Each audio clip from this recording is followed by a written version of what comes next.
Good evening, brothers and sisters. I just couldn't bring myself to shut down for the night and watch the nihilists in the streets, ignorant illiterates, with no anchor, no stability, blowing around with the wind. So I'm going to do a tribute to Professor Archibald Alexander Hodge, and then, God willing, we'll walk along with Professor Hodge through the beloved Westminster Confession. Let's talk about Archibald Alexander Hodge. Well, I'll state right up front, I think he's my great-great-grandfather. My great-grandpa Veach was in the same time period as Church of England up in Uxbridge, Church of England Anglican, but the same time frame, and also Alexander Hodge through the lineal descent through Westminster Seminary. Back to Norm Shepherd, John Murray, my grandfather, to Murray and Machen, back to Warfield, great-grandpa, and then back to A.A. Hodge, my great-great-grandpa. Theologically, lineally, doctrinally, confessionally. So I've been thinking about that more and more. I just hadn't given that much time. I'm a Westminster grad, and so I'm a descendant of old Princeton theologically by training and inheritance, thankfully. 1823 to 1886. So how old is he when he dies? Let me see, 56 and 7, 63 years old. He dies young. He was an American Presbyterian. We're from the Canadian line up there. My Grandpa Veach and Grandma Veach claimed to be Presbyterians in 1921. They were in Oswald Smith's church, Presbyterian minister. My grandfather was an elder or manager. A.A. Hodge was the principal of Princeton Seminary between 1878 and 1886, and his name, Archibald Alexander, is named after the founder of the seminary in 1812. He's the third principal of Princeton Seminary. I've got a picture here of him taken sometime 1860 or 1870. He's buried up in Princeton Cemetery. I want to get my grandson up there. I got one of my two boys up there. I want to get my second one up there too. In fact, A.A. Hodge would often go over to the cemetery himself, where his father Charles Hodge is buried, where Samuel Miller is buried, where Archibald Alexander is buried and his kids. Also John Witherspoon, signer of the Declaration of Independence. Also Jonathan Edwards, if not the first, one of the early presidents of Princeton University. I need to tighten that down. And B.B. Warfield and Ada Warfield are buried up in there too. Ada died in 1915. B.B. died in 1921.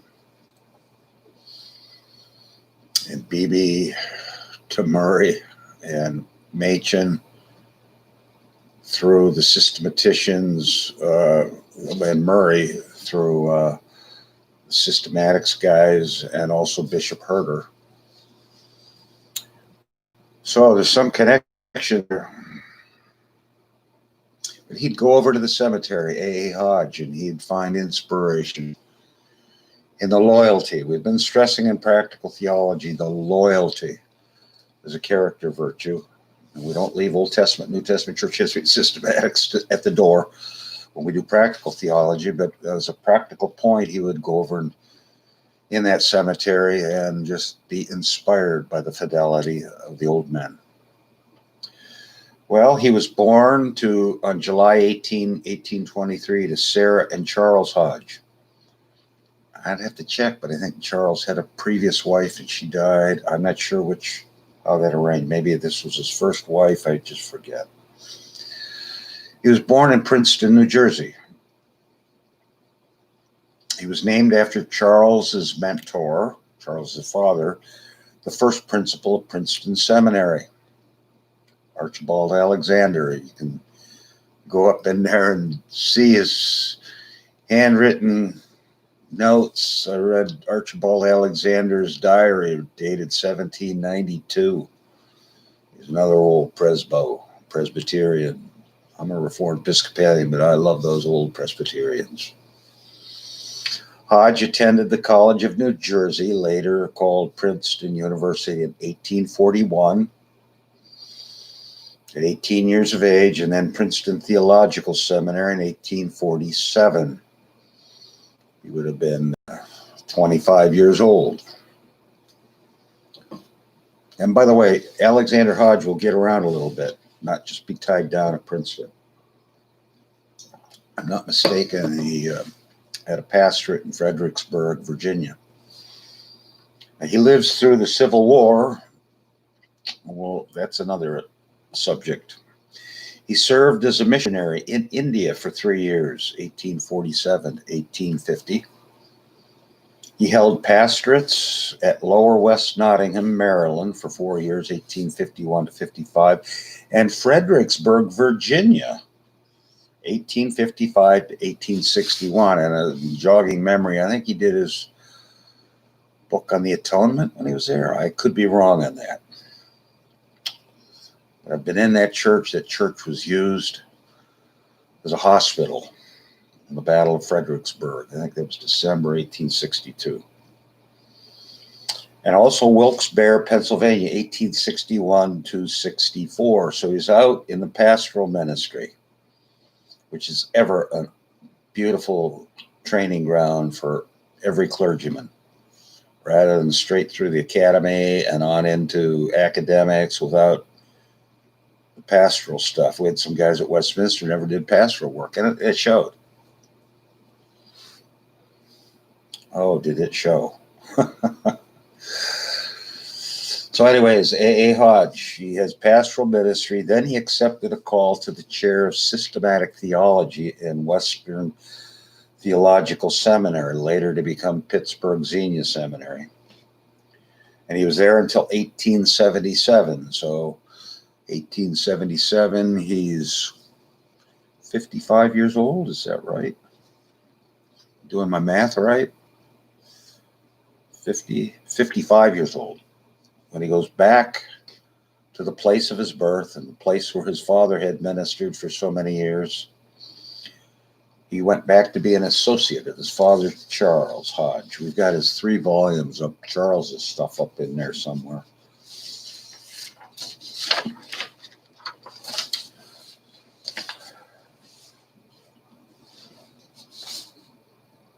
Charles Hodge was a distinguished professor. So if A. Hodge is my great-great-grandpa, Papa, and Charles is my great-great-great-grandfather theologically. And again, that theology's come down. The books and teaching and degrees and professors. And he took on the full responsibilities of the chair of systematics in 1878. He died on November, and he lived in the house that's right next to Alexander Hall, Princeton Seminary. That was the residence. Later, B.B. Warfield would take it over. And you see some pictures of that residence with Mrs. A. Hodge, who did all the nice Victorian stuff with this, that, and the other. And then you see some pictures of the house when B.B. took over as at Princeton, systematics. And B.B.'s wife was always sick mentally. She couldn't go out.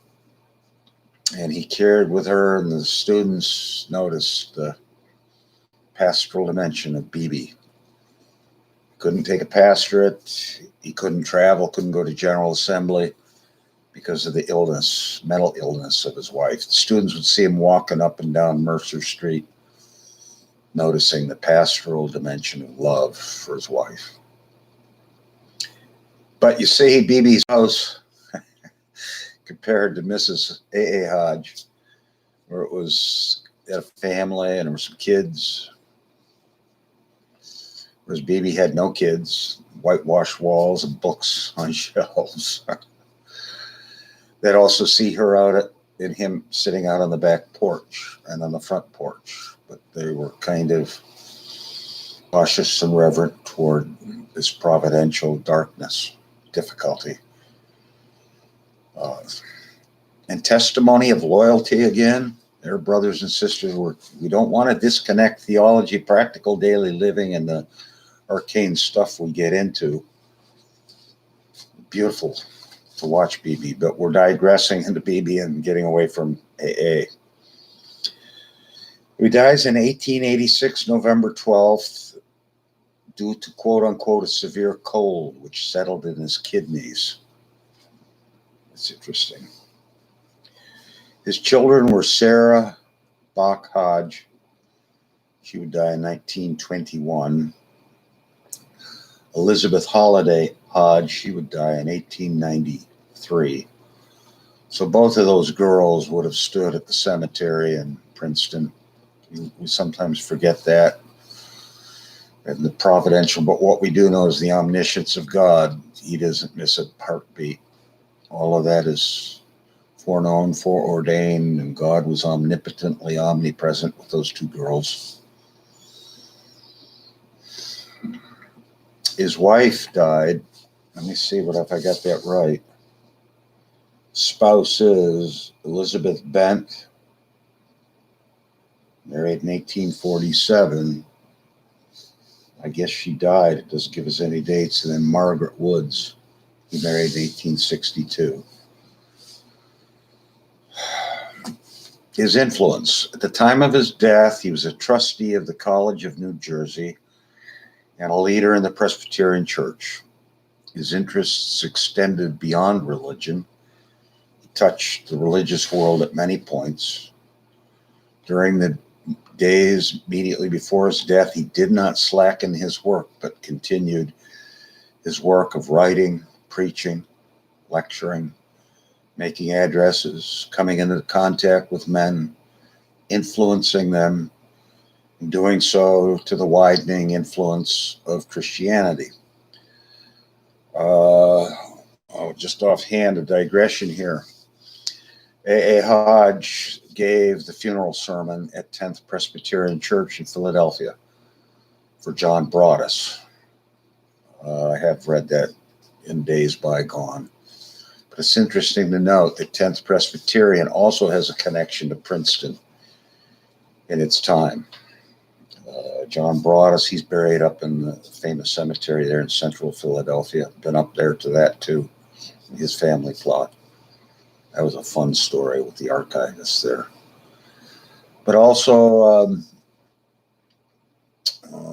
and Broadus was a part of, his son was part of the Philadelphia, one of Philadelphia's regiments that was at Gettysburg. Civil War was a big affair then.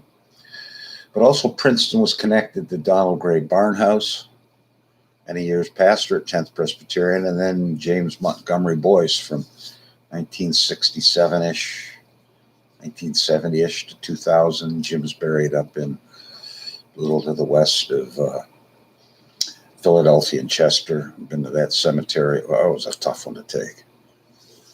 Jim was as good as they came. But I'm digressing here.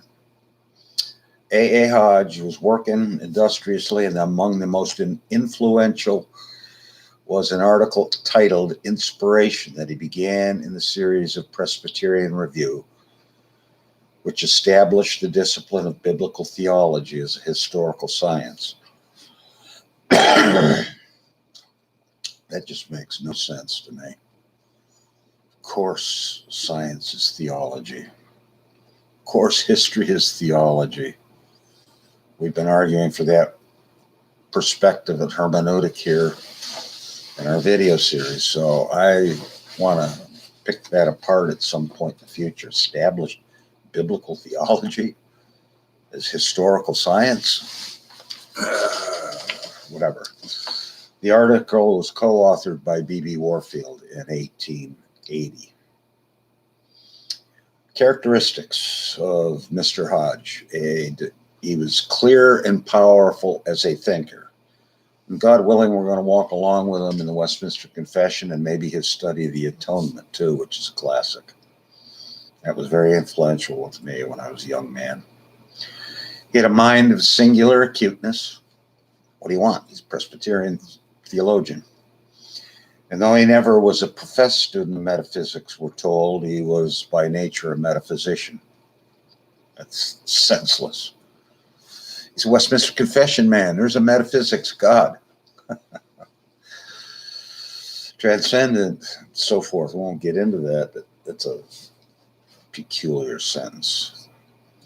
His theology was that of the Reformed confessions, of course. He had no peculiar views and no peculiar method of organizing theological dogmas. Well, he had his father's 3 volumes. In this, he may be identified with his father, who claimed at the end of his life that he taught nothing new and novel or independent, but the old ways. Well, that's as it should be. Catholic Church passes on, true Catholics pass on the true faith through the ages. And if it's dated in the 1700s and 1600s is biblically accurate, it's true in the 1800s and 1900s and down to our own time. The classics cannot be dated. That's why they're called classics. They're timeless. His first book, and that by which he is known as The Outlines of Theology in 1860, and 1860, it's reprinted 1878, 1996. So he's 37 years old when he publishes that. Pastoral Ministries. The Atonement, 1867. That is a wonderful study. Clear. Still one of the best treatises on the subject, and I would agree with that. Maybe George Smeaton. This was followed by his commentary on the Westminster Confession of Faith in 1869. He's not a professor yet. 1869, he's what, 46-year-old man. A very useful book, clear thinking, compact. That's what we expect. That's what Cranmer did. Not like Richard Hooker, good grief. Or Bishop William Forbes is like staring at a forest with no paths through the forest at all. That is. He contributed some important articles to encyclopedias, Johnson's, McClintock, and Strong's. That's a famous one. Roger Nicole loved that. And Schaff Herzog. He's one of the founders of the Presbyterian Review, the pages of which he was a frequent contributor. In the pulpit, Hodge had a few sermons, and he preached them frequently. Well, if they're good, why not? It's sort of like Reverend Thomas Watson's sermons on the Westminster Shorter Catechism. I mean, those things are just classics. It's published 1680. I don't see how those can be improved. That's why we're using it. Oh, my goodness. Food to be eaten, filet mignon with appetizers and desserts, full menu. Oh, you get a little older, you have to watch the diet a bit. His sermon, they were never written or deliberately planned. Now, who believes that? What do you do? Just step up on the pulpit and start yakking? No, we don't. I can't.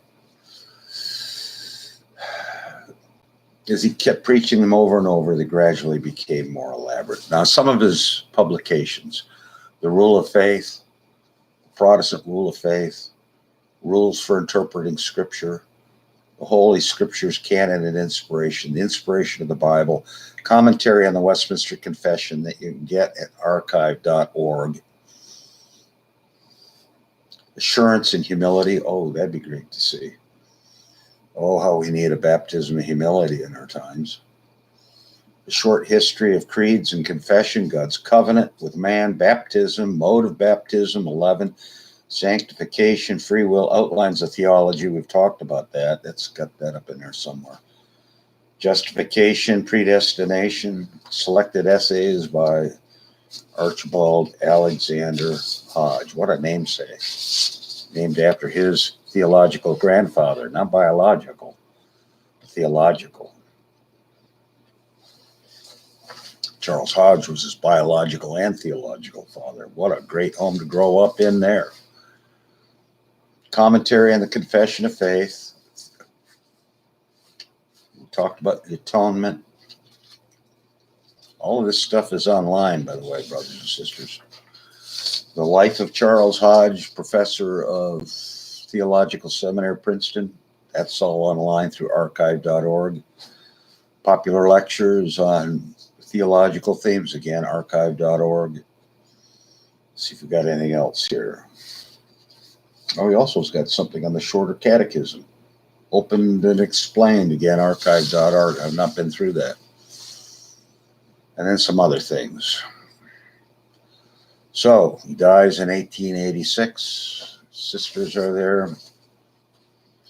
I think presumably we could say B.B. Warfield was there. Wonder about the other great divine. Maybe Gerhardus Voss, I'm not sure, but I know when B.B. Warfield died, it was a big deal. They shut the whole city down as the cortege went from the church to the cemetery. So this is our tribute on A.A. Hodge. It's been a while since I've been in his works. I want to go through the Westminster Confession and just revel in God's providence of giving us this gift. It's a gift of divine providence to have the Hodge family and to drink in those wells. And as my great-great-grandpa, theologically, lineally, catechetically, historically, through the schools and the teachers. So we respect and honor per the fifth commandment. I'll call him what he is. He's a fleet commander. Bring in my old military background there. And I'm just a little plebe down there in the back deck on the fantail. God bless. Again, God willing, tomorrow. Godspeed.